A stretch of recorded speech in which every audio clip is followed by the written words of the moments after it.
Half litre গরুর দুধ নিয়েছি। দেখতে পাচ্ছেন আমি প্যাকেটের দুধটা ব্যবহার করেছি। এই দুধটা একটু ঘন থাকে, এই জন্য এই দুধটা দিয়ে করা ভালো। এই দুধটা না পান আপনারা হাতের কাছে, খাঁটি গরুর দুধ দিয়ে করবেন, সেটা অনেক বেশি ভালো হবে।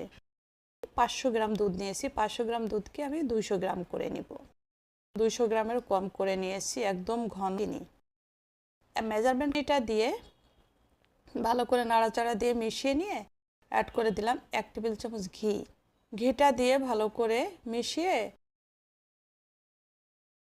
দেখেন চিনি দেওয়াতে দুধে কিন্তু বেশ খানিকটা পানি ছেড়ে পাতলা হয়ে গেছে। এখন এটাকে জাল করে একদম ঘন করে নিব। এই পর্যায়ে আসার পরে অ্যাড করে দিলাম হাফ কাপ গুঁড়া দুধ। গুঁড়া দুধটা দিয়ে খুব ভালো করে মিশিয়ে যে কড়াই থেকে যখন এরকম উঠে আসবে না, বুঝতে হবে যে হয়ে আসছে। আমি এভাবে করে নেবেন, দেখবেন যে খুব সহজে হয়ে যাচ্ছে। কড়াই থেকে নেমে গেছে।